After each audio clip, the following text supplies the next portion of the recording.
Uci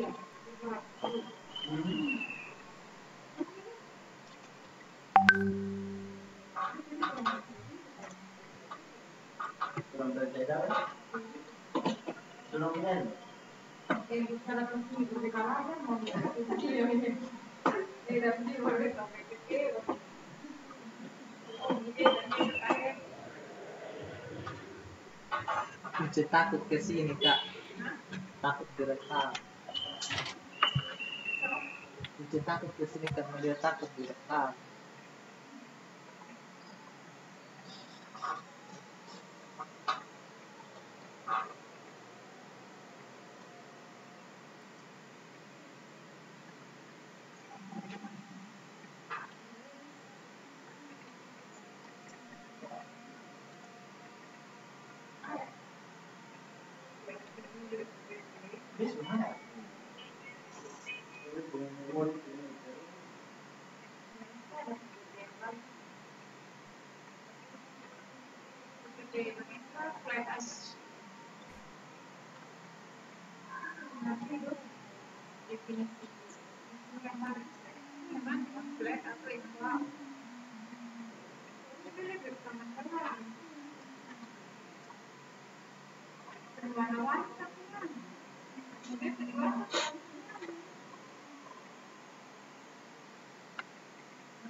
Halo teman-teman, Assalamualaikum warahmatullahi wabarakatuh. Waalaikumsalam warahmatullahi wabarakatuh. Wah, gimana nih kabarnya? Alhamdulillah. Alhamdulillah. Di rumah saja nih, berarti ya? Iya, Kak. Kalian nggak kangen di Bogor? Kangen dong.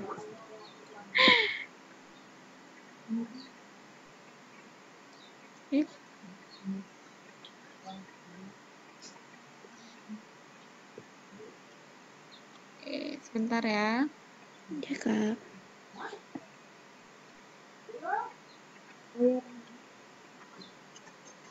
Dipanggil Anda. Oh, enggak. Mungkin bisa di-upload dulu buat nambah teman-teman yang lain.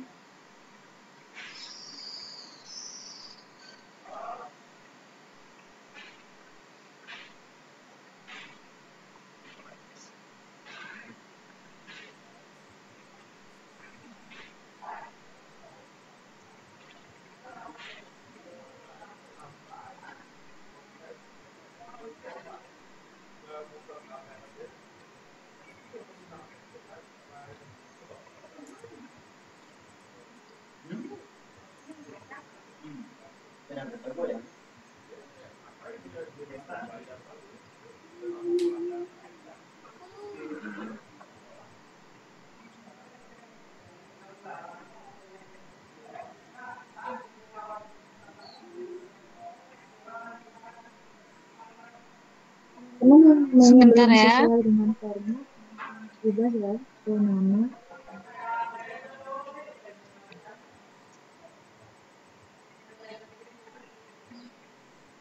Oke. Presentasinya Bu Muni yang mana?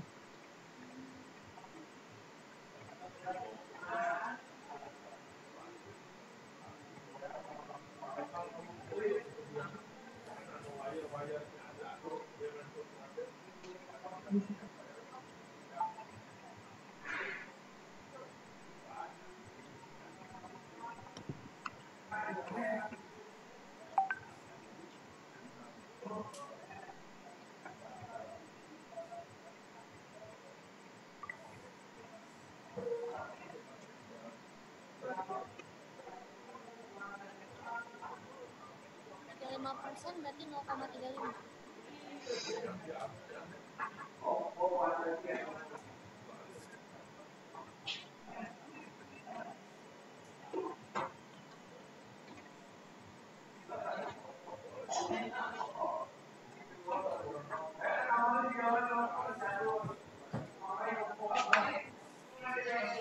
Mau nanya, kemarin pas anak 54 presentasi standar, itu dengan Bapak? Dengan Ibu ya?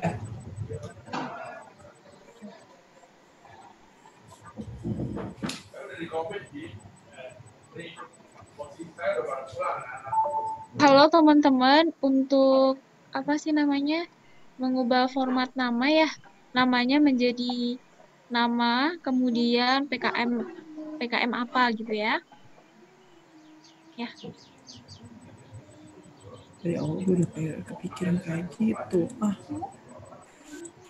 Cara ngubah nama kita gimana ya, Chan? Di mana ini? Zoom. Ini Zoom atau Google? Zoom. Ini Kak, caranya Atau dari luar? kan Keluar nanti pas masuk ganti lagi. Kalau yang mau- nggak usah keluar dulu Kak.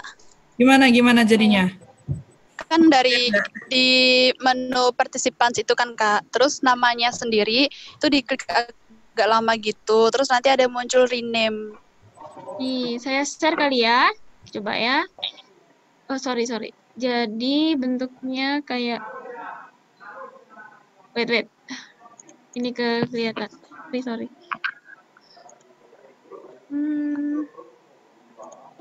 Jadi ini nih. Bentar. Kalian bisa buka yang ini, partisipan yang ini kah? Bisa. Nah, partisipan. Kemudian ini misalkan Otsko IPB host ya. Ini klik more, kemudian rename. Kayak gini. Oke, terima kasih. Ya, kemudian bisa diutak-utak gitu ya. Oke, sip ya. Ditunggu namanya. Sip. Thank you. Sama-sama. Oke, sip. Sebentar. Sidik.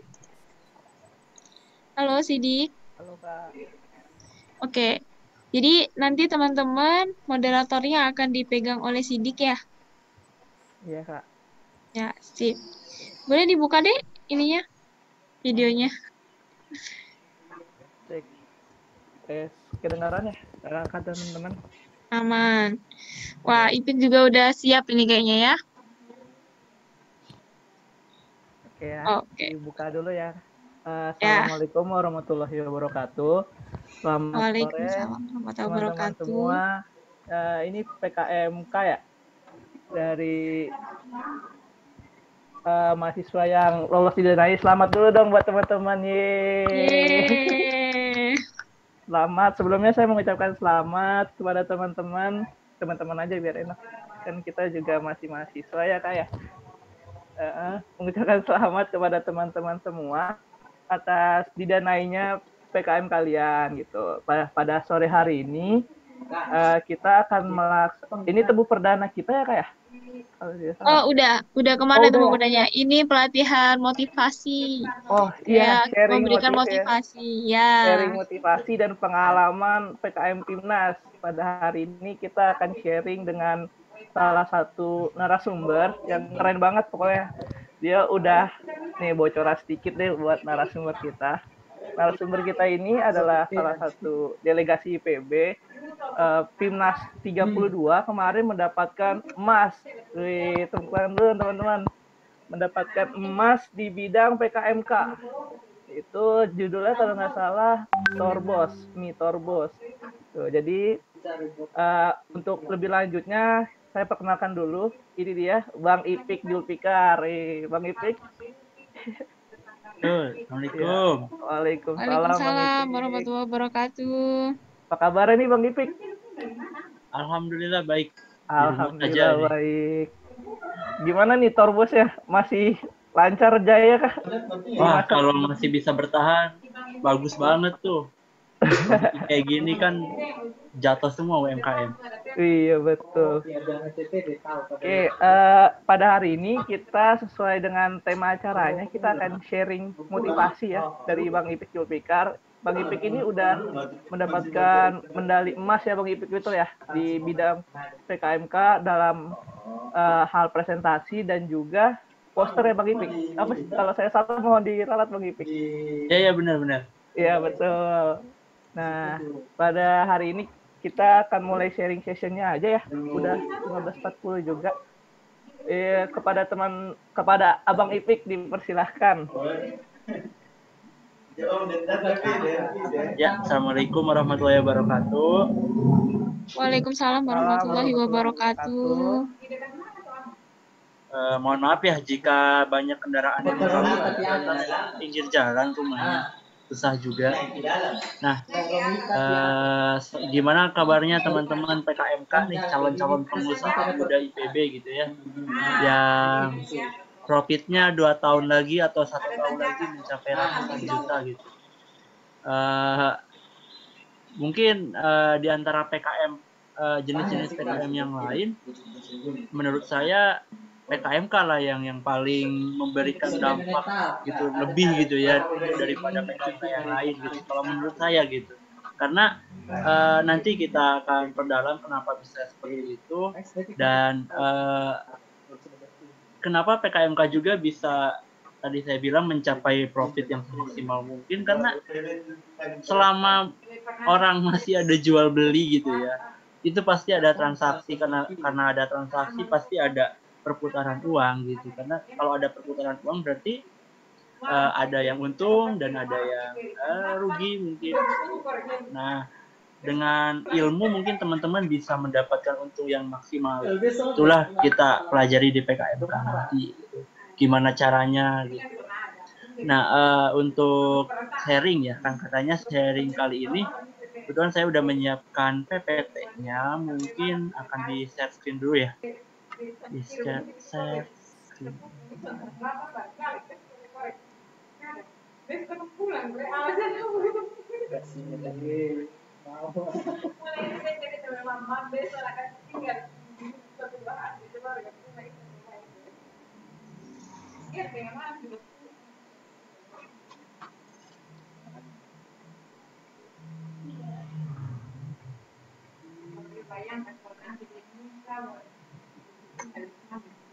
Nah, gimana sih perjalanan timnas atau apa ya namanya gimana alur PKM itu sampai menuju timnas, sampai menuju Monef, itu gimana sih gitu ya.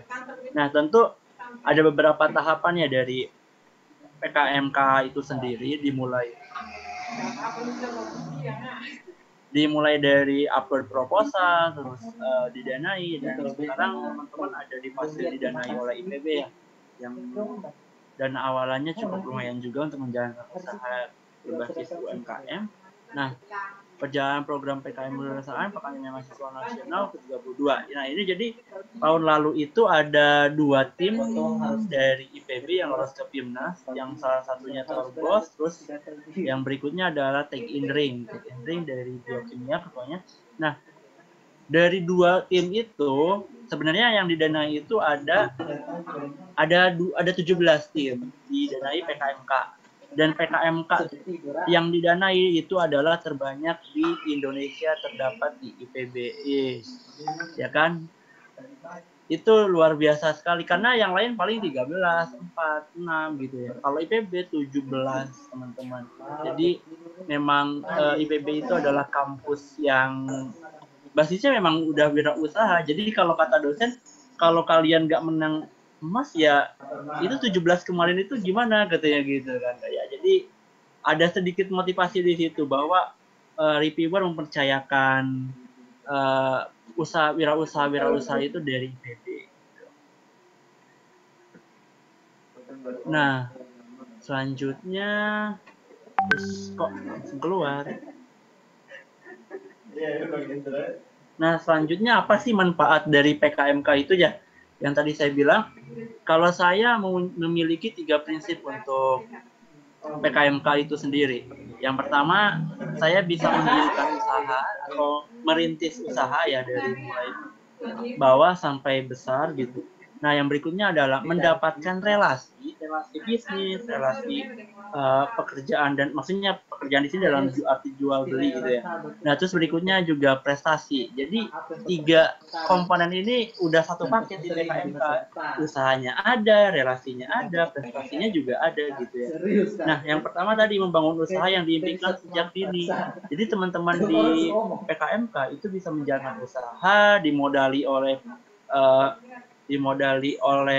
negara atau pemerintah, terus didukung juga oleh institusi gitu ya, dimana dukungannya juga sangat luar biasa, karena dengan dukungan itu kita dapat meningkatkan kemampuan analisis dan ketajaman dalam menentukan pilihan. Karena di dalam PKMK kalau nggak untung ya rugi gitu, jarang banget orang jualan nol gitu ya, nggak ada untung nggak ada rugi gitu. Kalau nggak untung ya rugi gitu jualan itu. Kalau misalkan ada yang beli, yang belinya banyak untung. Kalau misalkan ada ini, nah di sini teman-teman gimana caranya menganalisis pasar itu, gimana caranya menjual biar laku, terus ketajamannya itu diasah juga dalam menentukan pilihan. Kalau kondisi COVID kayak gini, UMKM kan kalau nggak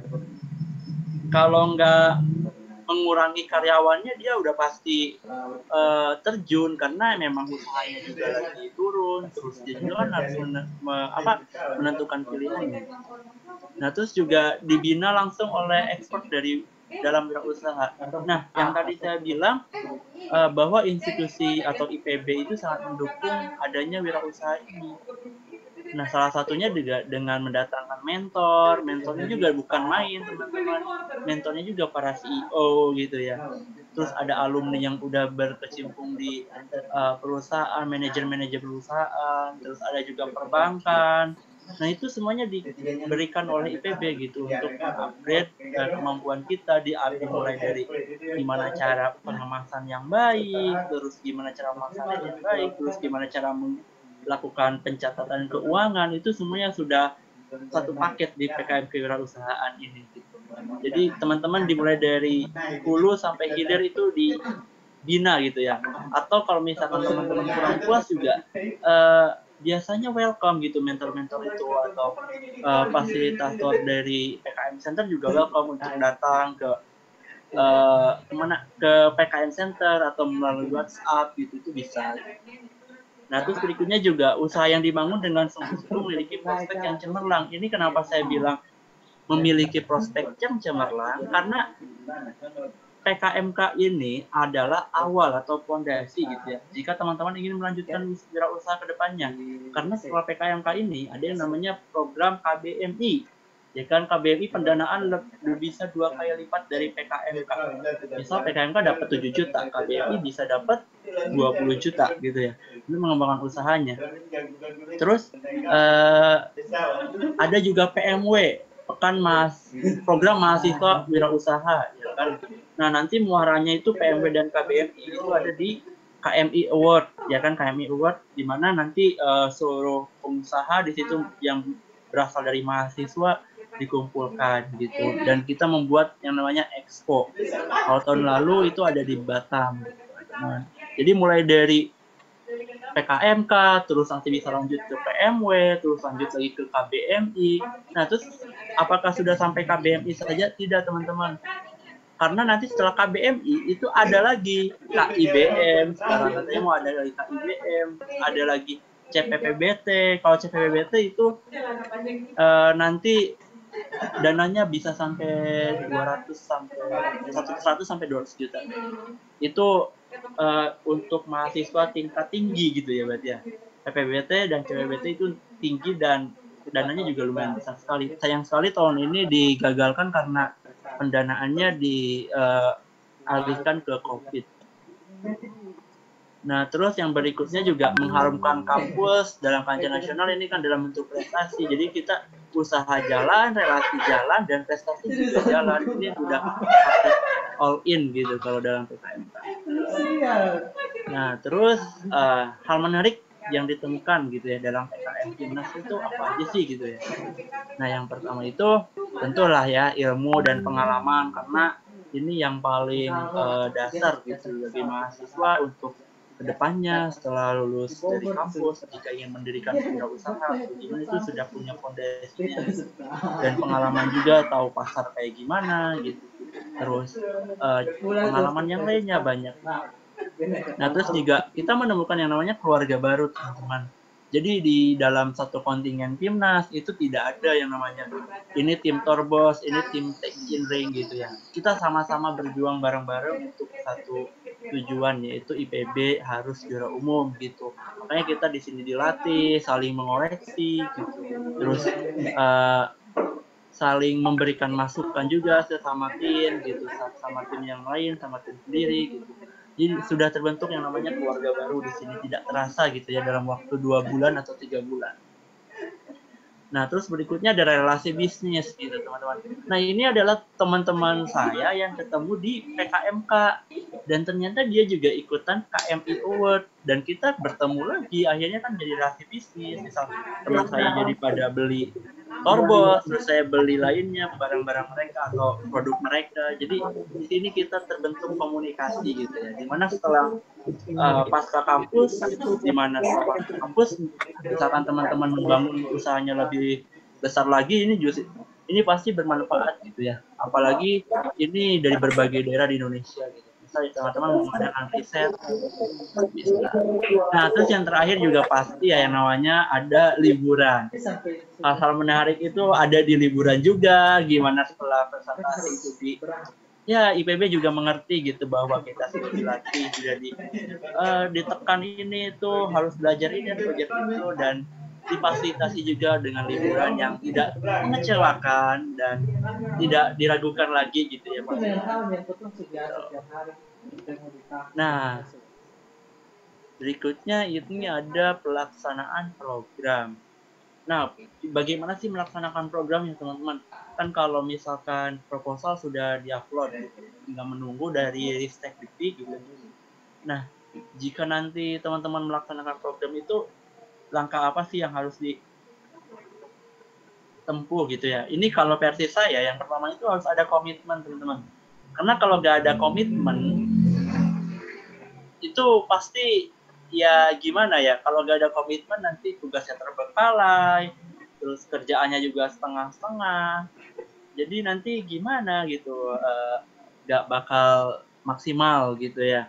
Nah, kalau komitmennya itu udah bagus dari awal, itu pasti kedepannya juga bagus, karena dimulai dari hal yang dasar untuk hal yang luar biasa itu perlu adanya komitmen gitu ya. Nah, kalau saya sudah komitmen dengan tim-tim gitu ya, dari dulu PPKU sampai saat ini juga sudah ikut KBMI dan lain-lain gitu. Ini komitmen. Jadi kalau yang nggak komitmen nanti ditanya dulu gitu. Kalau diganti gimana? Sebelum teman-teman nanti merasakan di Monef pusing sendiri dan lain-lain, akhirnya menyerah gitu kan. Ini yang jangan sampai terjadi gitu ya. Karena ini terjadi juga teman-teman.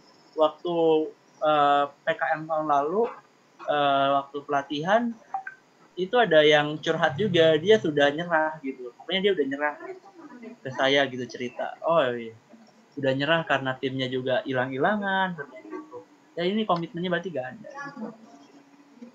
Nah, terus berikutnya juga ada pembagian tugas. Kenapa PKMK itu 5 orang?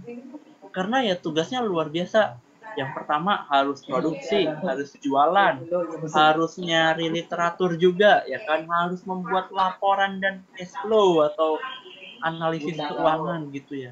Itu sudah banyak banget kerjaannya gitu. Kalau nggak dibagi-bagi, kalau hanya satu orang aja yang mengerjakan, itu pasti kewalahan atau hasilnya juga gak maksimal, apalagi deadline gitu ya.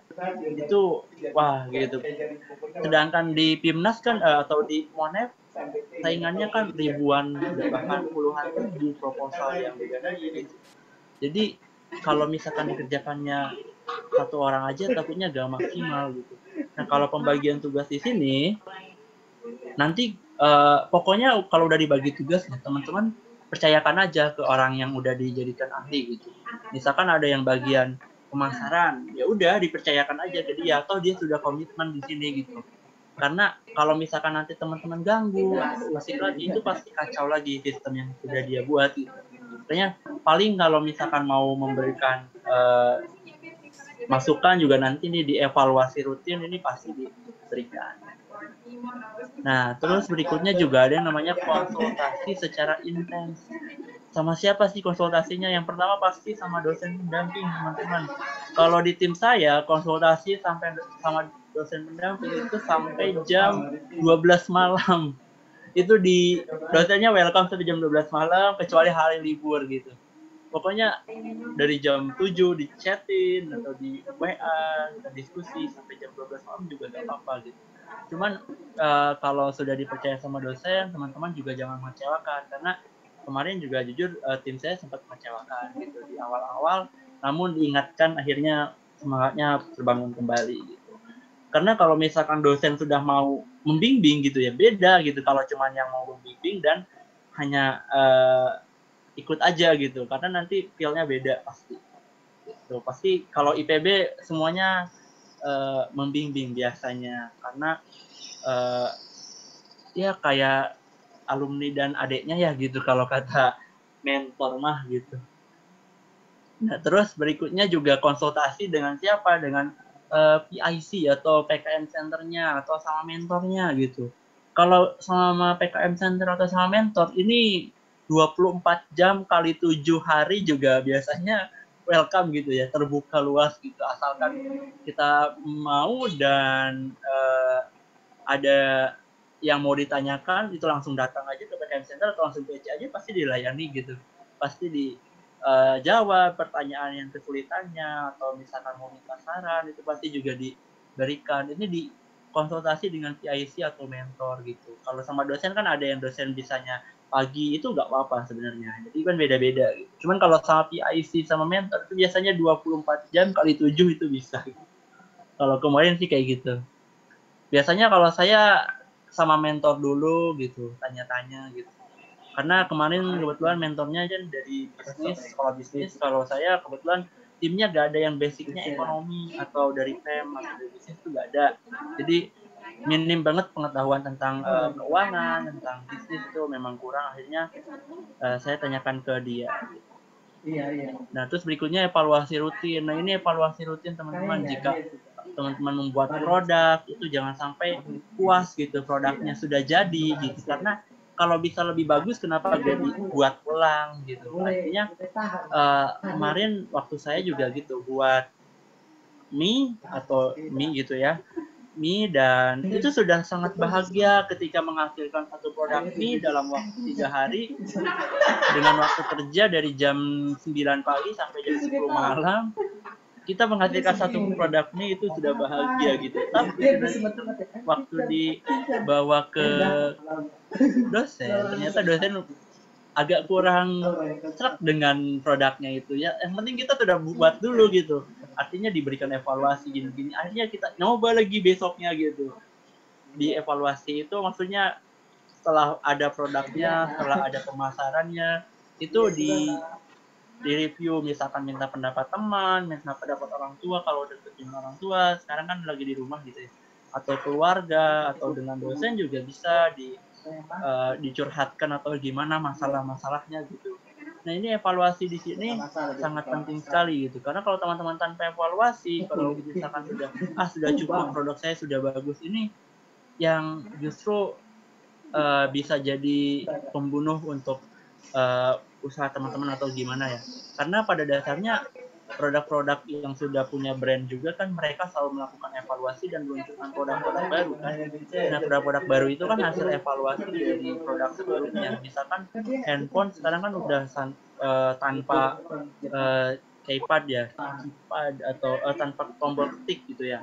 Nah, padahal kan dulu mulai tombol ketik gitu. Sekarang udah tanpa tombol ketik. Nah, itu kan tentu juga ada yang namanya evaluasi di sini.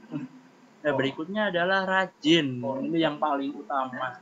Karena kalau udah males ngerjain laporan, maksudnya laporan kebutuhan, males ngerjain produksi, males ngasarin, ini tinggal nunggu waktunya monef dan dibantai aja gitu kalau bahas sama temannya ya. Tinggal nunggu monef terus dibantai, udah selesai gitu. Nah, kalau misalkan teman-teman rajin mengumpulkan data, merapihin berkas-berkas dokumen, foto-fotonya gitu ya. Terus rajin produksi, terus misalkan rajin masarin ke teman, promosi ke beberapa media sosial, di Shopee, misal di Bukalapak dan lain-lainnya, itu pasti hasilnya berbeda dengan yang hanya biasa-biasa saja atau di awal itu sudah tadi nih. Yang komitmennya sudah gak ada. Nah, lanjut ke berikutnya. Itu ada persiapan monef. Nah, kalau kemarin saya gimana sih nyiapin monef ini? Monef kan kayak gue lanjut timnas enggak gitu ya. Gue lanjut timnas enggak ya. Kalau misalkan monefnya ya biasa-biasa aja berarti gak lanjut timnas gitu ya. Nah kalau saya kemarin ada latihan presentasi secara intens gitu. Ini intens banget, saking intensnya. Ada hal lucunya itu, teman saya mungkin ada di sini, tadi ada di room ya. Dia latihan sambil memegang botol, sambil nyanyi atau bernyanyi namanya. Pokoknya dia sambil memegang botol, ya kayak gitulah pokoknya. Hal-hal yang dia lakukan ini saking intensnya gitu. Terus latihan sama dosen juga, di depan dosen gimana biar gak grogi dan lain-lain gitu. Nah terus juga membuat checklist kebutuhan yang diperlukan. Misal kebutuhannya apa aja. Misal kita mau bawa produk, terus mau nampilin ini, mau nampilin itu dibuat checklistnya. Kalau kemarin kan saya mau nampilin produk, mau buat iklan, mau buat dokumen-dokumen itu dalam satu map, itu sudah dirapikan, dimulai dari yang paling atas sampai yang paling bawah itu apa, itu sudah disusun rapih gitu ya. Nah ini masuknya ke dokumen dan bukti kegiatan disiapkan secara rapih dan terstruktur. Kenapa terstruktur? Karena kalau berceceran nanti ketika review, waktu tanya jawab kan hanya 10 menit sampai 15 menit ya. Ketika juri reviewer itu menanyakan, bagaimana saya bisa mempercayai bahwa kalian telah melakukan pengiriman ke Lampung gitu kan, ke Lampung. Nah kalau teman-teman nggak terstruktur, terus buktinya, sebenarnya ada buktinya di situ, tapi ketika asal masukin, nyarinya tuh lama, lebih lama nyarinya daripada ngejawabnya gitu. Nah, terus berikutnya juga tidak berlebihan dan juga tidak menunjukkan kekurangan secara langsung. Maksudnya tidak berlebihan di sini itu ya tidak ya over gitu ya, kayak orang tuh lihatnya aneh gitu lah, sampai jingkrak-jingkrak atau gimana gitu kan, ada tuh kemarin juga. Bahkan waktu Pimnas juga kan ada tuh yang overnya tuh sampai keterlaluan, sampai nutupin layar juri. Maksudnya juri gak kelihatan itu presentasinya apa gitu. Karena PPT-nya tuh tutupi oleh dia yang mondar-mandir gak jelas. Itu dikurangi gitu. Hal-hal yang tidak perlu gitu. Nah juga tidak menunjukkan kekurangan. Misalkan kalian teman-teman punya kekurangan gitu. Kalau nggak ditanya ya gak usah disebutin. Itu saran saya gitu.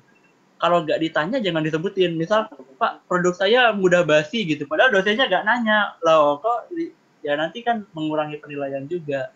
Kecuali kalau dosennya nanya, loh kenapa ini mudah basi? Nah itu harus dijawab. Berarti kan teman-teman harus nyiapin jawabannya. Gitu. Kalau misalkan dosen atau reviewer tidak menjawab, tidak menanyakan, itu jangan sekali-kali membuat blunder pertanyaan gitu ya. Karena itu terjadi di Pimnas kemarin. Jadi ada tuh satu tim, dia hampir bersaing ketat juga sama saya, karena presentasinya bagus, tanya jawabnya juga lancar banget dari awal, tapi 1 menit terakhir tanya jawab itu dia kepleset gara-gara sebenarnya juri tidak menanyakan hal itu, tapi dia menyebutkan hal itu. Akhirnya boom aja udah kayak dibantai habis-habisan di akhir itu. Padahal juri gak menanyakan itu loh teman-teman. Jadi jangan sampai over yang tadi nih, berlebihan, tidak berlebihan juga, tidak menunjukkan kekurangan. Dan yang kelima itu tentu berdoa, karena kemarin juga sampai ya teman saya ada yang berdoa, ada yang grogi juga, itu pasti lah. Nah kalau misalkan tim saya itu punya slogan kalau untuk persiapan kemarin itu adalah kita tetap santuy, gak usah wawidu teparuduh kalau bahasa Sunda ya. Apa bahasa Indonesianya apa ya? Ribet gak jelas gitu ya. Misalkan kesini yang perlu aja disiapin gitu. Nah terus juga cerdas. Di sini cerdas memilih apa yang akan kita sampaikan. Jadi jangan sampai hal-hal yang memancing pertanyaan itu dimunculkan gitu. Nah terus berikutnya juga tepat gitu. Jawab dengan tepat dan sampaikan juga dengan tepat. Jangan berlebihan. Ini 3 kunci saya kemarin. Nah mungkin itu aja Kak kalau dari saya. Kalau misalkan mau ditanyakan juga silahkan, mulai dari Mones atau mulai dari pelaksanaan program sampai ke Pimnas. Kita ngobrol biasa aja ke depannya, mungkin santuy aja. Oke, terima kasih Bang Ipik. Jadi kuncinya santuy ya teman-teman ya. Santuy tapi serius gitu untuk menjalani PKM ini. Oke. Nanti jangan lupa ya teman-teman, akan ada absen. Nanti absennya sedang dipersiapkan, ditunggu aja. Terus sebelum ke sesi selanjutnya, bolehlah kita supaya saling kenalan dulu nih, supaya saling kenal ya kan. kita kenalan dulu perwakilan dari timnya. Ini perwakilan semua atau ada anggotanya juga, teman-teman? Halo?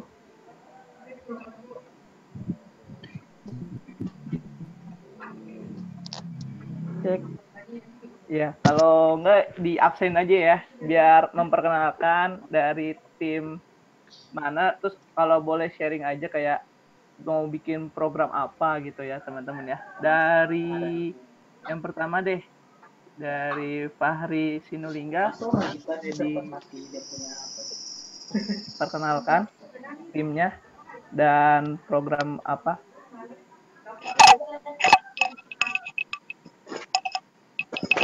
Cek.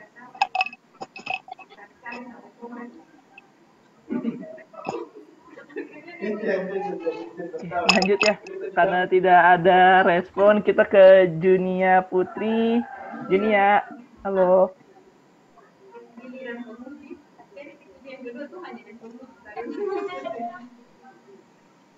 Ya, boleh perkenalan dulu nih Junia dari tim yang mengajukan apa di PKM ini, gitu, supaya teman-teman yang lain bisa tahu perkenalan timnya.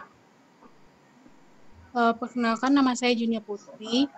Saya dari PKMK yang SPRIMI, spray antimeasis, berbahan dasar ekstrak biji bengkuang dan ekstrak daun sirih merah. Di sini saya beranggotakan 5 orang. Anggota saya itu ada saya sendiri. Setelah itu ada Uswatul Lamais Hazialdi. Kebetulan hari ini tidak bisa ikut karena ada kuliah pembekalan KKN. Setelah itu ada Ibnu Kurniawan. Ibnu juga tidak bisa ikut karena sama juga karena ada kuliah KKN juga. Setelah itu ada Septi dan ada Berliana Sagita. Terima kasih Junia. Jadi ingin membuat apa tadi dari ekstrak bengkoang ya? Biji bengkoang. Ya deh. Oke, mudah-mudahan sukses. Kita lanjut ke Mila Rahayu. Mila. Cek.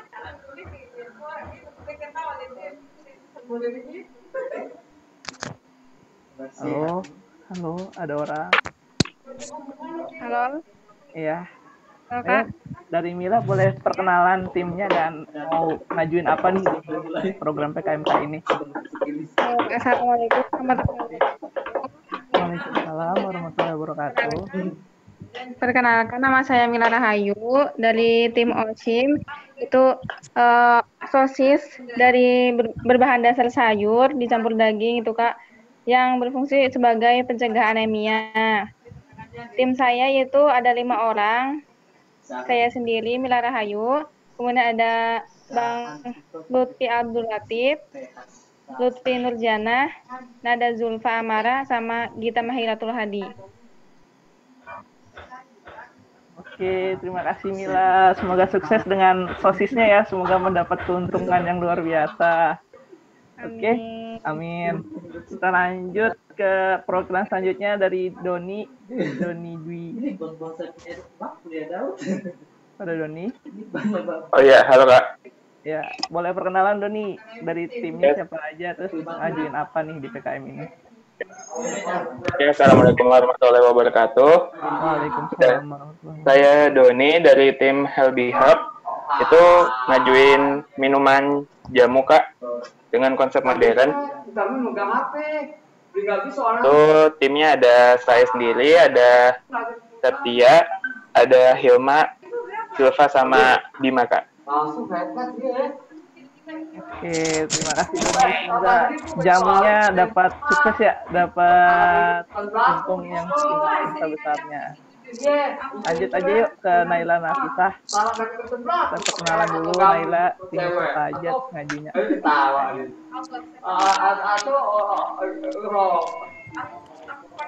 Naila Nafisah.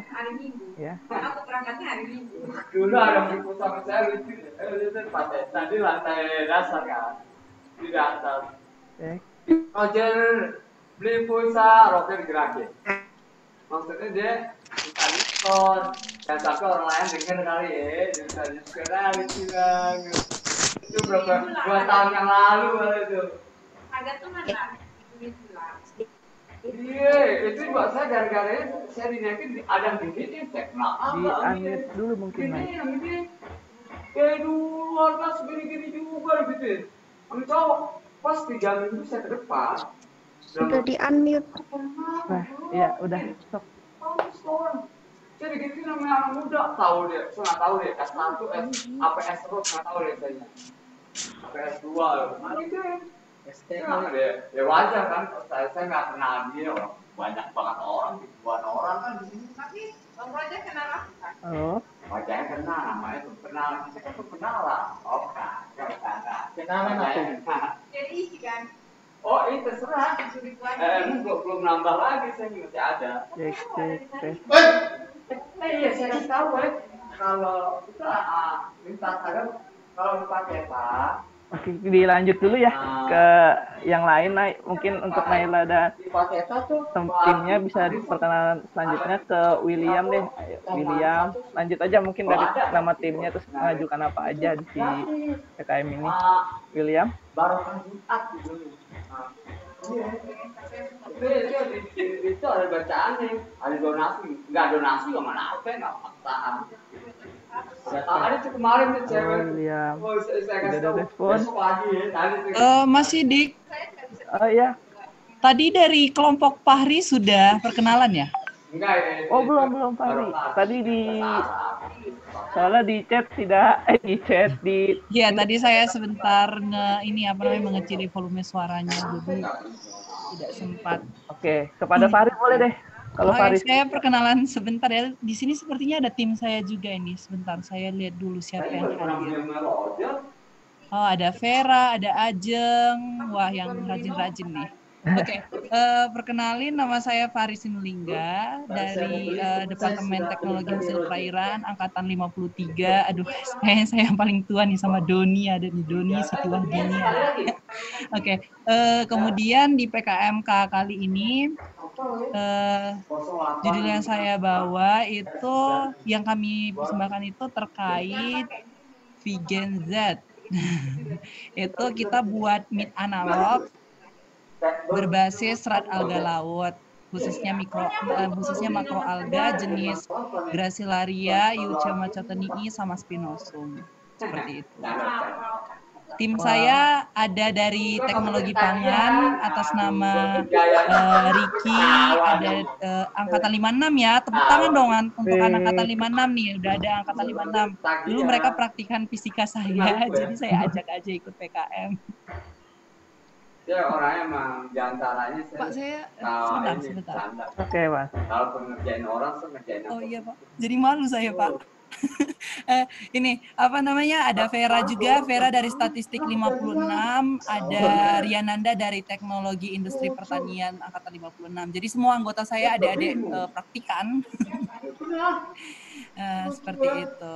Jadi semua di Zoom ini. Di Zoom-nya alhamdulillah ada Vera, terus ada Ajeng. Sepertinya Riananda dan Ricky sedang sibuk mengikuti kegiatan ini MPKMB kalau tidak salah. Jadi kita perwakilan. Ya itu terkait ide yang kita paparkan. Terima kasih. Terima kasih Mas Fahri. Yo, sama-sama. Tim yang lain ayo boleh. Kita perkenalan dulu nih sebelum masuk sesi tanya jawab supaya kita saling tahu gitu. Teman-teman kita saling sharing aja dan juga apa yang diajukan. Ada? Kalau tidak kita bisa langsung masuk ke sesi tanya jawab sih kalau. Soalnya di absen satu-satu PR juga ya. Agak banyak. Kalau nggak ada yang mau perkenalan lagi, kita masuk ke sesi tanya jawab aja ya. Boleh langsung kalau mau tanya, boleh langsung di chat atau bisa ngomong langsung di unmute aja dulu. Atau mungkin lebih baik lagi dengan videonya supaya jelas terlihat mukanya yang mana gitu kan. Ya. Yo, teman-teman ada yang mau nanya kepada Mas Ipik nih. Udah banyak banget nih pengalamannya ikut lomba-lomba selain PKM mungkin. Gimana sih Kak caranya ngebonding tim, supaya semangat terus sampai akhir, sampai dapat emas. Ya Bang Ipik ya? Yuk, boleh cerita-cerita aja gitu. Cerita aja. Nah, Atau mungkin Bang Ipik boleh perkenalin timnya dulu. Mungkin ada di Zoom Meet ini kayaknya ada nih. ada. Bentar. Ini ada siapa ya? Coba tadi ada saya lihat. Ada Rahmatun Niskul, Magfiro. Ini yang sampai nangis. Enggak, ini yang sampai wah gitu ya.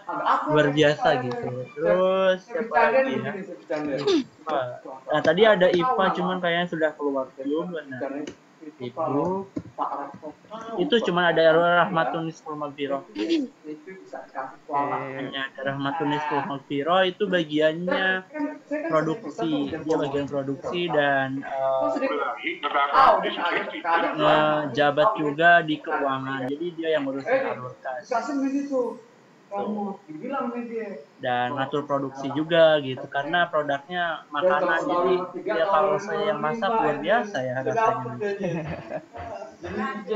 Oke Bang Ipik, jadi di sini ada Mbak Kak Rahma juga ya, panggilannya apa nih? Rahman. Ya, Rahma atau Kak Atun. Kak Atun. Di sini ada Kak Atun juga, bisa sharing-sharing juga ya teman-teman. Ada yang mungkin yang ingin ditanyakan tentang ya Aura ya? Ya. Mungkin Ya. perkenalan dulu. Boleh diperkenalkan dulu dan mau nanya apa? Ya, perkenalkan nama saya Aura Fatia. Tim saya ada Aklia, Apreza, Iqbal, dan Suzain. Kami dari Departemen Kimia dan Biokimia. Dan produk yang kami usulkan itu adalah Omori Rice Noodle. Dan untuk anak kecil yang menderita stunting, juga ibu hamil, agar bayinya tidak mengalami stunting, begitu Kak. Nah, saya ingin bertanya tentang cash flow. Jadi begini Kak, kalau misalkan kita kan nanti akan membuat produknya dan juga menjualkannya Kak, lalu di cash flow yang ditugaskan oleh kakak-kakak, apakah boleh pakai asumsi dasar? Misal sebenarnya kita tuh hanya berasumsi kayak yang beli tuh ada 500 orang. Terus seperti itu Kak, gimana ya jelasinnya? Terus kayak misal harga-harganya kami hanya melihat itu di pasaran, di Shopee atau di Bukalapak, seperti itu Kak. Apakah harus benar-benar ada data asli atau hanya asumsi dasar saja, begitu Kak? Terima kasih. Oke, terima kasih Aura atas pertanyaannya. Kepada Bang Ipik boleh mungkin langsung dijawab Bang. Oke, ini cash flow ya. Saya baru belajar cash flow di PKM, kuliah nggak belajar justru. Mungkin anak manajemen atau dari AGB lebih paham ya. Cuman saya juga belajar dari dosen AGB gitu, jadi sama aja lah gitu, kayak dapat mata kuliahnya gitu. Nah, cash flow itu datanya harus asli atau misalnya kita kira-kira gitu intinya mah ya. Kalau untuk PIM ya, PIM IPB ini kan dana teman-teman hanya 1. Nah itu bisa membuat asumsi gitu. Misal asumsinya gini, tapi harus rapi. Misal dari biaya produksi berapa, terus biaya produksi berapa, terus overheadnya berapa, terus misalkan pemasarannya berapa, itu dimasukin semua. Nah, terus nanti kan dapat HPP-nya ya. HPP-nya berapa? Ya kan total biaya produksi dibagi dengan jumlah produk. Terus nanti dapat HPP. Dan dari HPP tersebut itu baru nanti teman-teman bisa mengancang-ancang gitu ya. Kira-kira saya akan mengembalikan modal ini dalam berapa tahun ya? Atau kira-kira saya akan menumbuhkan bisnis ini dalam 10 tahun dengan rata-rata peningkatan bisnis itu 9% misalkan per tahunnya.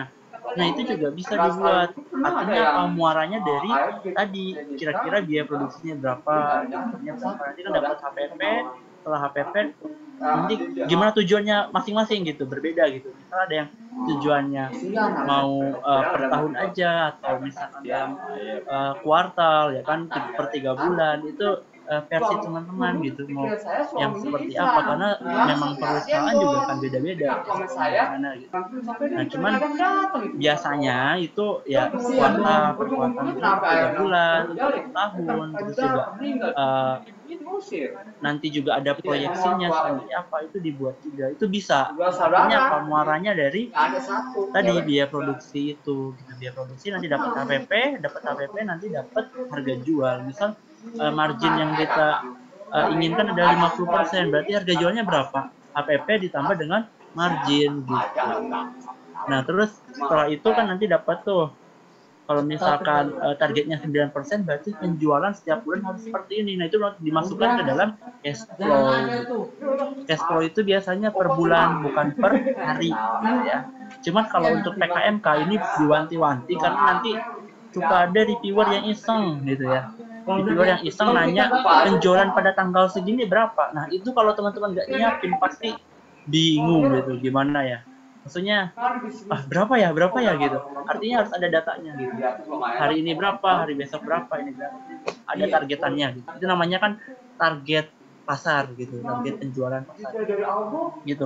Nah kalau misalkan teman-teman didanai oleh Dikti, itu kan the real usaha gitu ya. Maksudnya the real usaha ini modalnya ada, terus ya tinggal jalanin gitu. Nah berarti itu nggak bisa pakai asumsi. Artinya apa ya? Kecuali proyeksi ya. Kalau proyeksi 10 tahun atau 5 tahun itu bisa pakai asumsi. Cuman kalau misalkan untuk tahun ini atau misalkan bulan ini itu nggak bisa pakai asumsi. Artinya data yang ada ya diolah. HPP-nya berapa, penjualan berapa, nanti cash flow-nya berapa, minus atau plus gitu. Karena kalau cash flow kan yang dilihat, oh bulan ini minus, oh bulan ini plus, oh bulan ini plus, bulan ini minus lagi. Berarti kalau misalkan minus terus-terusan, artinya harus ada yang diubah. Misal teknologinya atau produknya bermasalah atau pemasarannya bermasalah, di situ mungkin ada nanti di keberlanjutan atau di proyeksi gitu. Mungkin seperti itu kalau misalkan menurut pandangan saya. Baik Kak, saya boleh bertanya lagi nggak? Boleh. Jadi kan kata kakak ada misalkan jadinya hasilnya tuh minus atau plus kayak gitu. Apakah penilaiannya tergantung dari apa hasil yang kita dapatkan? Misalkan masih rugi nih atau udah untung kayak gitu Kak? Ayo Eko, tunggu langsung. Pulang PNTT. Oke, berdasarkan omset ya berarti. Enggak, kalau penilaian timnas itu enggak berdasarkan omset, teman-teman. Omset tim saya waktu timnas hanya 2.300.000-an gitu. Tapi saingan saya ada yang sampai 60 juta, ada yang sampai 30 juta, dan sampai 20 juta gitu. Nah, artinya apa? Tidak berdasarkan omset, karena omset gaib ya namanya, kalau itu ya omset gaib itu pasti kelihatan gitu. Ada orang-orang yang main di omset gaib. Artinya apa? Ketika ditanyakan dia gak bisa jawab, itu hati-hati teman-teman. Artinya kebohongan, nanti bisa dibongkar dan itu jadi penilaian yang justru minus nantinya. Selamat kalau misalkan ya omset gaibnya itu gak ketahuan gitu ya. Tapi kalau ketahuan nanti malah jadi petaka gitu. Karena kemarin juga ada tuh yang pakai omset gaib, dia ditanya ternyata produknya hanya kejual 16, pokoknya gak logis gitu. Artinya jurinya malah mepet-mepet nanya ke sana sini, makin liar gitu. Nah, kalau misalkan penilaian itu ya nggak apa-apa, perusahaan kan minus nggak apa-apa. Berarti kan apa yang bermasalah kalian teman-teman jelasin. Misal bermasalah itu ada di pemasaran. Artinya minggu berikutnya kami membuka pemasaran di apa? Berarti kan udah ada solusi itu artinya. Nah setelah itu penjualan meningkat. Nah berarti kan itu ada kemajuan, itu yang bagus. Terus di bank omsetnya tiba-tiba naik terus. Itu kan terlihat tidak logis gitu ya, karena perusahaan manapun yang sudah besar tidak mungkin omsetnya selalu naik gitu. Pasti ada yang namanya turun atau ada yang naik gitu, itu pasti dalam perusahaan. Nah ketika turun itu teman-teman beri ininya apa, kenapa turun. Kalau misalnya ketika naik itu kasih tahu kenapa naik, itu penting banget gitu. Kalau naik sebenarnya nggak terlalu dikasih tahu juga sih, cuman kalau turun untuk apa ya, memberikan dobrakan gitu, artinya supaya ini omsetnya kecil ya, berikan penjelasan gitu. Nah itu mungkin untuk datanya ya, artinya sebisa mungkin jangan sampai omset itu diubah-ubah. Cuman ya kalau nol terus omsetnya ya mau gak mau gitu ya. Artinya kalau saya kemarin memberikan promosi teman-teman, biar laku banyak produknya gitu. Karena memang sudah trennya itu turun gitu ke bawah gitu. Bulan ini gini. Di awal-awal kan banyak yang beli nih, pasti teman-teman sendiri juga pada kepo gitu kan. Berikutnya minggu berikutnya juga turun lagi. Ini turun lagi. Ini kalau gak diakalin, ini terus turun gitu ke bawah. Artinya apa ya? Udah gak ada harapan. Ini bisnisnya di mana gitu. Nah setelah itu saya memberikan promo teman-teman, harganya murah. Yang tadinya 8.000 saya jual 6.000 aja, yang penting untung 1.000 atau 500 gak apa-apa. Ini ada yang beli gitu. Terus ada promo beli 2 gratis 1 juga gak apa-apa, yang penting ada yang beli gitu. Nah terus yang dimasukkan ke cash flow itu yang mana? Kalau saya yang dimasukkan ke cash flow itu adalah yang harga 8.000 gitu. Karena kalau misalkan yang sisa yang berarti berkurangnya 2.000 ya. Kalau yang 2.000-nya itu saya masukkan ke dalam promosi. Artinya apa, promosi nanti atau investasi gitu. Itu saya masukkan ke situ, diakalinnya. Tuh, itu strategi sebenarnya gitu. Gimana teman-teman bisa main strategi juga tidak terlalu berbohong gitu. Atau nggak berbohong sih intinya. Karena kita kan di sini yang namanya jualan juga pasti promosi. Karena kalau teman-teman tahu ini bukan promosi produk ya. Itu ada yang namanya produk yang mirip Pocari Sweat yang harganya 3.000 dulu dan sekarang sudah yang dulunya 2.000-an sekarang sudah 3.500. Ya kan? Itu artinya produk yang awal itu pasti harganya murah banget. Mungkin itu. Oke, terima kasih kepada Bang Ipik atas jawabannya. Ada lagi dari teman-teman yang ingin bertanya tentang apa saja mungkin yang masih bingung nih untuk kedepannya mau kayak gimana. Soalnya nanti di akhir teman-teman akan diberikan deadline logbook. Logbook itu tentang progres teman-teman gitu. Jadi kayak apa aja yang harus teman-teman lakukan, semuanya itu harus dilaporkan dalam logbook itu, dan itu akan dipantau oleh dosennya ke depannya nanti gitu teman-teman. Ada lagi nggak yang mau ditanyakan? Mas Sidik. Iya, Bang Fahri. Saya mau izin bertanya kepada Ipik, saudara Ipik tadi terkait cash flow ya. Kalau misalnya itu kan ceritanya kalau misalnya kita bisa buat produk terus jualan gitu, baru kita bisa ngelihat gimana perkembangan trennya produk kita seperti apa gitu. Tapi kalau semisal ini kan kita yang 100 besar IPB ini terutama khususnya PKMK kan itu tidak harus wajib jualan ya. Itu kira-kira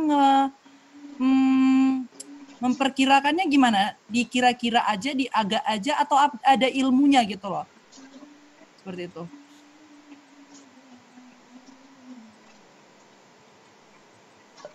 Untuk yang tidak dinaik ya berarti? Untuk yang belum untuk yang PIM ya berarti?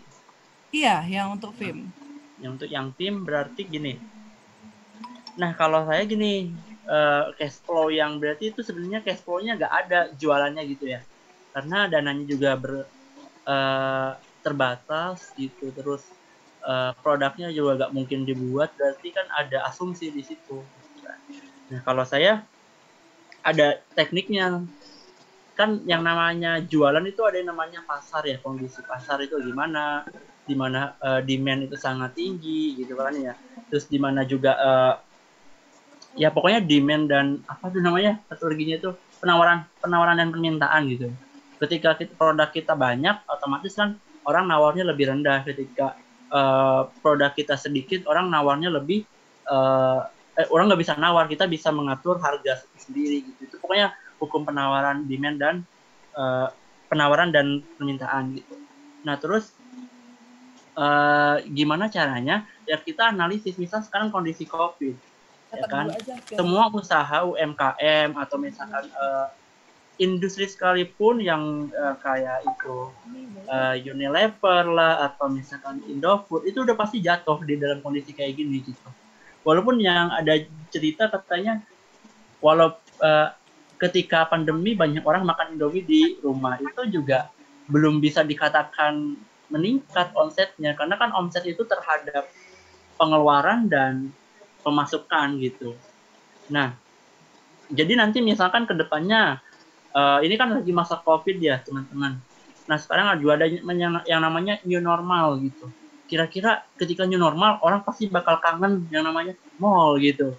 Nah saya akan menargetkan bahwa di mall adalah pasar utama gitu.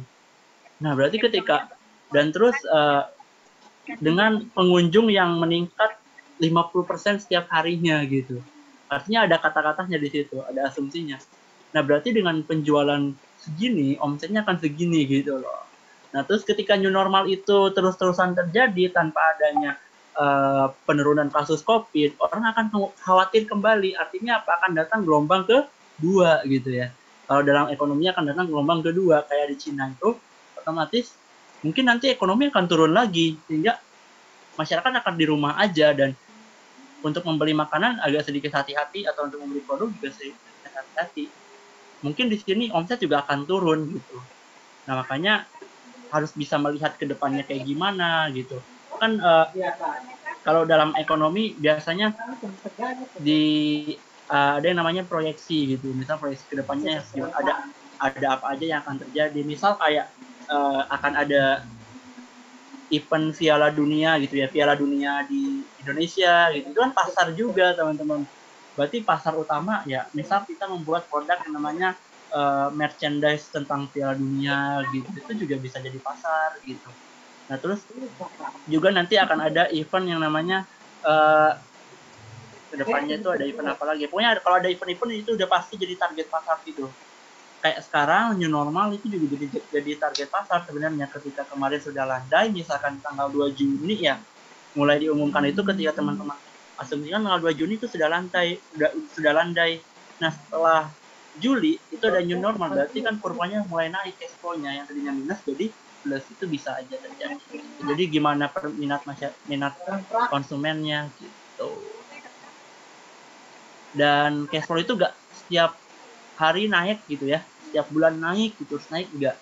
Bisa ada gejolak politik atau gimana, itu teman-teman bisa juga tuh diasumsikan seperti itu. Oke, terima kasih pada Bang Ipik atas jawabannya. Pada Bang Faris sudah terjawab kah atau masih ada yang ingin ditanyakan lagi?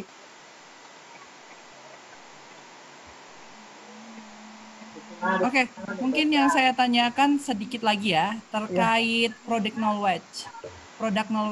Mungkin Ipi bisa sedikit cerita. Sebenarnya saya sih udah sedikit tahu ya tentang Ipik gimana perkembangannya, proses dulu bisa menuju PIMNAS. Soalnya saya kan bimbingannya Ibu Mitri Laksani. Jadi banyaklah cerita-cerita tentang drama-dramanya kalian itu saya sedikit tahu lah. Tapi mungkin Ipik bisa sedikit cerita kepada teman-teman di sini, kan mungkin ada anak 55, 56, 57. Sedikit cerita tentang product knowledge itu seperti apa caranya. Jangan misalnya buat produk nih, jangan asal-asal campur-campur aja, ada ilmunya. Soalnya antara protein A dengan protein B kan tidak sama, antara lemak A dan lemak B kan tidak sama karakteristiknya, sehingga kita harus memahami karakteristik bahan baku yang kita gunakan. Khususnya untuk yang anak-anak kimia lah sama biokimia itu udah harus paham lah hal-hal seperti itu. Oke, Ipik silahkan. Ya, bentar. Soalnya dulu saya pernah lihat ya, Dek, kan katanya misalnya minuman nih, kalau nggak salah take in drink ya. Take in drink itu dulu sempat bilang bahwasanya di melon ada kolagen gitu. Sedangkan sepengetahuan saya seorang mahasiswa perikanan, kolagen itu biasanya berasal dari hewan gitu. Itu gimana, asal jangan sempat salah gitu loh. Oke, terima kasih. Ya, jadi Bu Winnie itu teman curhat gitu lah istilahnya. Waktu pelatihan Pimnas kita curhat sampai jam 12 malam teman-teman, sama Bu Winnie itu diladenin loh. Bu, ini gimana ya Bu? Ini sudah seminggu lagi tinggal Pimnas. Ya pokoknya kalian harus begini gitu. Artinya selalu diberikan solusi gitu ya. Dengan dosen IPB itu pokoknya teman-teman mau sampai kapanpun juga pasti ditayani gitu. Karena ya tadi gitu, mengabdi untuk alma mater juga. Nah, terus tadi ya untuk product knowledge gitu. Betul banget kata Bang Fahri gitu ya, karena sudah pengalaman juga di PKM. Bang Fahri juga salah satu PKM yang didanai ya tahun lalu kalau nggak salah. Tahun lalu PKM yang didanai juga ya kalau nggak salah Bang Fahri dari IP. Nah, untuk product knowledge itu juga sangat penting banget teman-teman, jangan sampai blunder gitu. Karena kemarin juga ada yang namanya marshmallow, itu dia katanya anti diabetes, tapi ketika ditanya manisnya dari mana? Dari gula. Gulanya gula apa? Gula kristal putih. Ya sama aja, itu bukan anti diabetes kata dosen reviewernya gitu.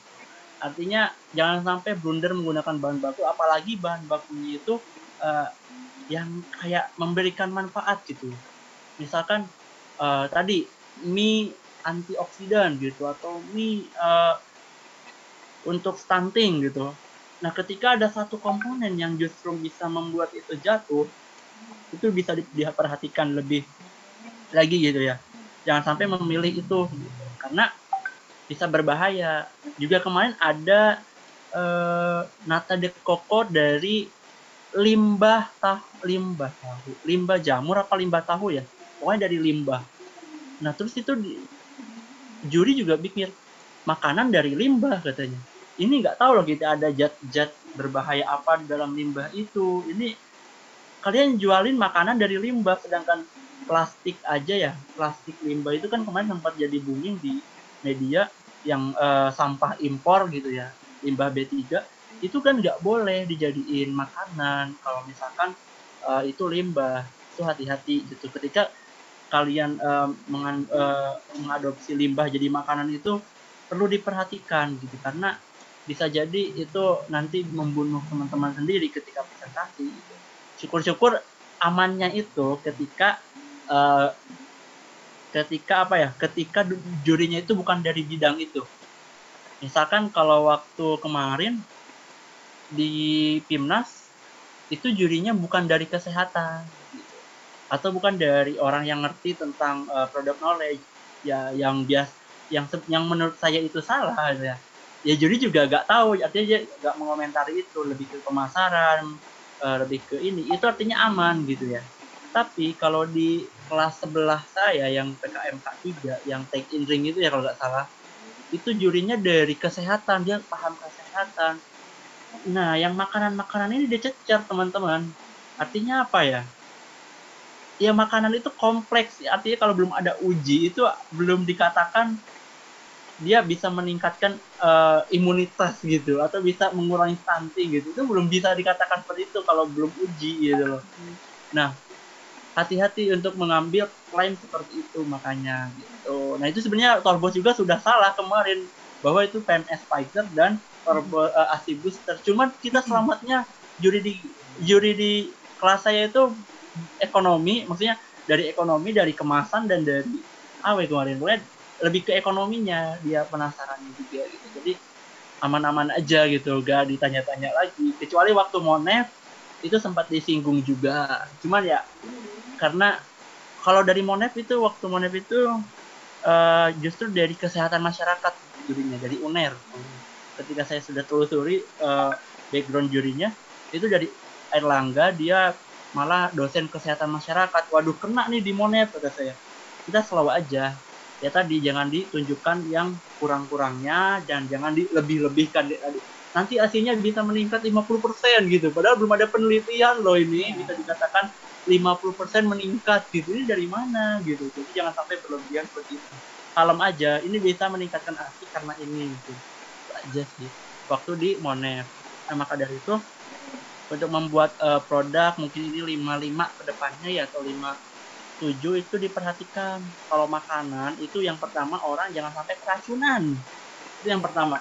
Kalau keracunan itu bukan hanya urusannya dengan PKM-nya gagal ya, tapi teman-teman mungkin juga bisa kenal undang-undang gitu ya. Misalnya orangnya sakit perut itu kan bisa dituntut. Kalau teman-teman jualan makanan terus orangnya jadi sakit perut itu bisa dituntut karena ada undang-undangnya, perlindungan konsumen gitu. Nah, itu hati-hati kalau untuk basisnya makanan gitu. Artinya apa? Teman-teman harus menelusuri dulu bahannya apa yang digunakan gitu.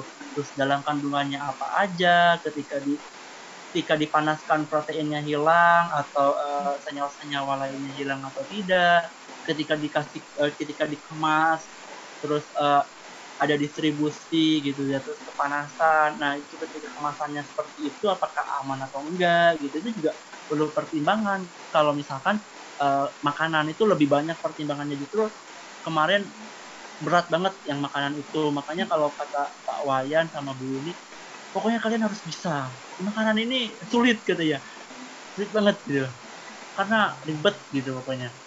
Malah yang paling gampang katanya ya produk-produk yang kayak aksesoris kayak gitu itu katanya lebih simple gitu. Artinya product knowledge-nya itu nggak seribet makanan yang bisa membuat orang jadi keracunan. Itu yang bahayanya. Jadi harus dicari dulu kombinasi, dicampur-campur itu bisa menghasilkan zat apa sih gitu ya. Itu juga dijadiin pertimbangan. Kalau pertimbangan saya kemarin ada usaha juga basisnya Turbangun, itu sudah mengembangkan, terus dia juga dicampurkan dengan tepung terigu dan setelah diuji, dia menguji ternyata aman. Artinya saya juga ikutan, berarti ini saya follower dari belakang gitu. Yang uji orang lain, saya ngikut dari belakang gitu. Intinya bisa melihat peluang di situ. Jangan sampai nanti bahayanya kalau misalkan pangan yang teman-teman buat itu bisa membuat tadi keracunan, terus orang jadi iritasi atau ada penyakit lain, itu bahaya banget gitu. Jadi harus dilihat. Nah, terus juga nanti harus diperhatikan misalkan ini apa namanya gorengan protein tinggi gitu ya. Snack protein tinggi. Yang namanya snack kalau digoreng pasti ada penggorengan. Proteinnya apakah tetap tinggi ya kan? Kan kalau misalkan protein itu bisa terdenaturasi ya kalau dalam bahasa kimianya. Terdenaturasi pada suhu yang rendah juga dia sudah terdenaturasi dalam pemanasan. Atau dengan adanya asam juga bisa terdenaturasi. Anak kimia lebih paham. Itu harusnya diminimalisir. Gitu. Untuk yang sudah terlanjur, nggak apa-apa, jangan menyerah. Bisa dicari lagi kombinasi lainnya. Artinya PKMK itu tidak masalah. Kita mengganti bahan teman-teman, asalkan tidak menyebutkan di judul. Misal gini, di judulnya Torbos, maksudnya gini, mie instan dari daun Torbangun. Nah, berarti ketika teman-teman mau ganti daun Torbangunnya dengan daun jambu, itu nggak bisa. Karena di judulnya adalah daun Torbangun. Tapi kalau misalkan teman-teman gini, mie instan, ASI booster, dan PMS fighter. Nah, itu kan nggak ada Torbangunnya di situ. Ketika saya mau mengganti dengan katup, apakah boleh? Ya boleh. Karena di situ tidak ada yang namanya disebutkan secara spesifik di judul bahwa yang kita gunakan adalah mie instan dari Torbangun. Tuh. Jadi kalau yang tidak mencantumkan bahan baku di judul itu masih aman nih untuk mencari bahan baku pengganti atau alternatifnya kalau misalkan itu sedikit berbahaya untuk dijalankan. Mungkin itu. Oke, terima kasih banyak nih pada Ipik atas masukannya, insight-nya banyak banget untuk teman-teman sekalian. Dibuka lagi satu sesi lagi deh untuk sesi tanya jawab sampai 16.50. Ada lagi yang ingin bertanya? Atau kepada Bang Fahri lagi mungkin ingin bertanya lagi, Bang? Saya cukup hanya pengen mengingatkan sedikit aja ya kali ya. Ya, boleh, kalau Bang. semisal penyebutan limbah, kalau misalnya dibuat jadi makanan itu baiknya itu disebut dengan byproduct atau hasil samping. Ya, satu. Kemudian kalau misalnya ngeklaim sesuatu tinggi kalsium, tinggi ini, tolong dipikirkan, tolong dicari referensinya batas maksimal, batas minimal orang mengkonsumsi kalsium itu seberapa. Atau misalnya karena kalau misalnya kalsium terlalu tinggi pun kalau misalnya tidak dihitung AKG-nya dengan benar, ya kan Pik? Cara ngitung AKG sudah paham kan? Tidak benar, itu bisa jadi nanti membuat kayak dokter spesialis ginjal kayak gitu. Soalnya kalau misalnya kalsium itu kalau kita ngeklaim sesuatu kan juga harus dipertimbangkan batas maksimal dan minimalnya. Baik juga itu antioksidan. Banyak kan yang ngeklaim minuman antioksidan tinggi. Ini saya belajar ya. Soalnya pada saat kita bilang minuman antioksidan tinggi, ingat antioksidan itu sangat-sangat bisa mudah mengalami penurunan aktivitas apabila adanya proses pengolahan. Benar yang bilang Ipik bilang, misalnya nih kamu buat minuman, tau-taunya juga kamu manasin minumannya itu dengan penambahan ekstrak yang kamu tambahkan itu misalnya di atas 80 derajat. Kemungkinan besar itu antioksidannya udah pasti turun banget, misalnya kayak gitu. Jadi tolong dipertimbangkan lagi setiap proses-proses dan klaimnya jangan, soalnya klaim produk juga sekarang kan bukan lagi minuman fungsional disebutnya, tapi minuman berklaim ya, Pik? Ya benar, di undang-undang ini BPOM, minuman berklaim. Ya, di BPOM ada. Bukan lagi fungsional ya, minuman berklaim seperti itu.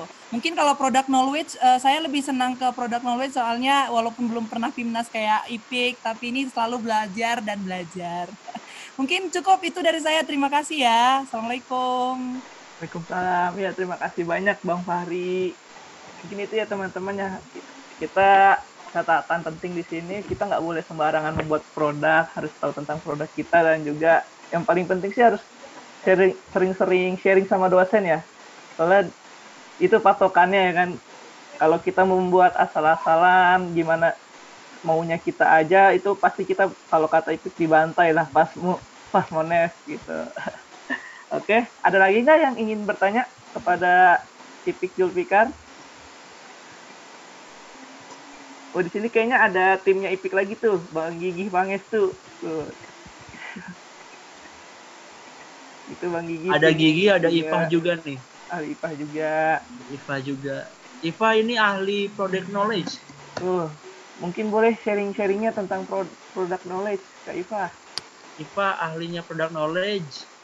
Kalau Mas Gigi itu ahlinya desain dan branding. Kalau saya ngerusuhin aja.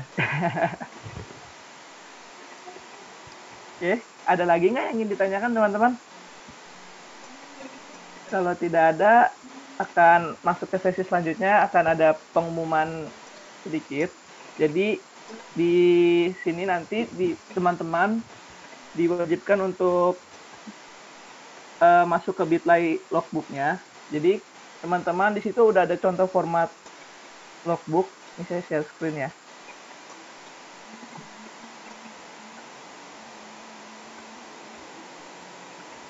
Ya, jadi di sini udah terlihat belum?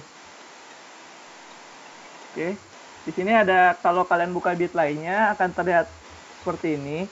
Di sini ada contoh logbooknya ya, lembar logbooknya. Nah, ini kalian diwajibkan untuk mengisi sesuai dengan formatnya di dalam PKM kalian, hari, tanggal, pukul, tempat kegiatan. Ini untuk progresnya ya teman-teman. Nanti kalian taruh di drive-nya, sesuai tanggalnya. Misalkan dalam minggu ini tanggal 3 sampai 10 Juli, progres kalian udah apa aja, kalian taruh di sini. Tuh, di-upload ke drive. Dan untuk yang SC ini sebagai bukti screen capture-nya. Gitu. Sesuai juga sama timeline-nya. Dan ini akan dilihat oleh dosen juga teman-teman, akan dipantau terus. Jadi progres perkembangan kalian itu akan terpantau di logbook kegiatan PKM ini. Gitu. Jadi hari, tanggal, pukul, tempat kegiatan, hasil, pencapaian, kendala, solusi, dan rencana kegiatan di pekan selanjutnya. Kurang lebih seperti itu ya teman-teman. Ada yang ingin ditanyakan dulu nggak tentang logbooknya?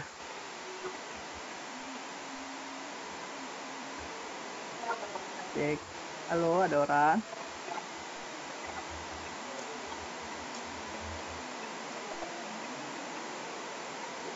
Atau ada yang masih belum paham teman-teman tentang logbooknya?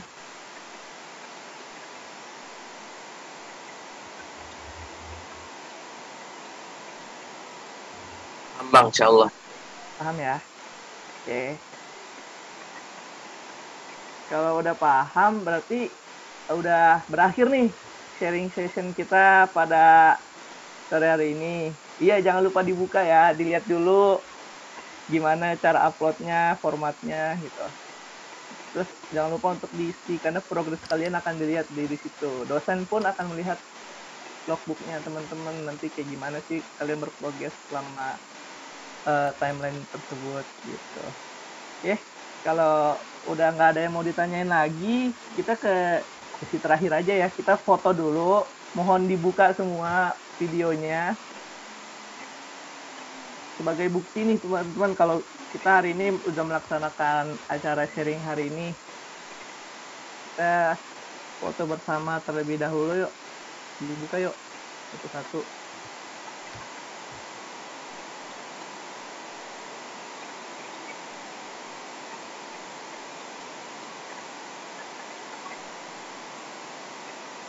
Oke, itu ada Bang Gigi sudah terlihat. Wih.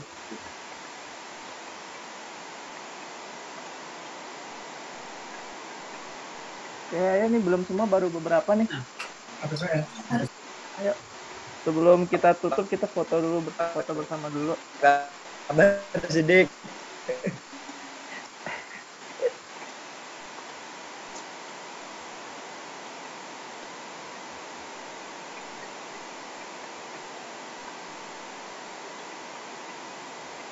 Oke.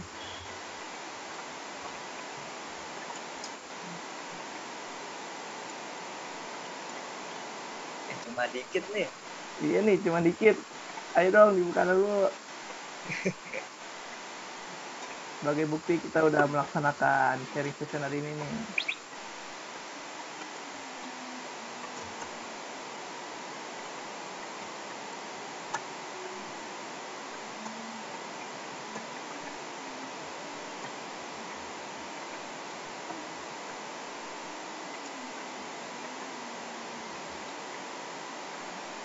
Oke ya, nggak apa-apa deh dikit, yang penting ada buktinya.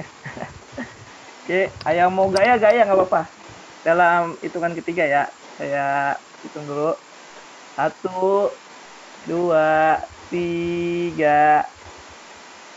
Oke, sebentar. Ayo lagi yuk.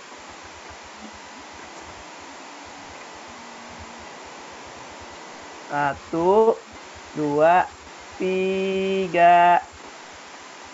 Oke, terima kasih banyak teman-teman atas waktunya pada sore hari ini. Semoga bermanfaat ya teman-teman semua.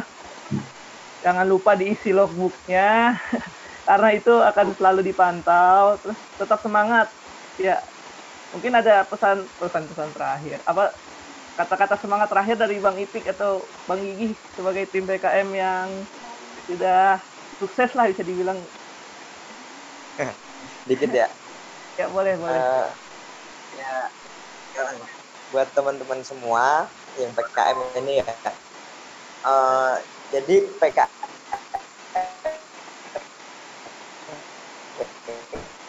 ini tuh sebenarnya bukan kesempatan yang lebih besar, tapi di PKM ini jadikan sebagai ajang untuk pengembangan diri aja gitu.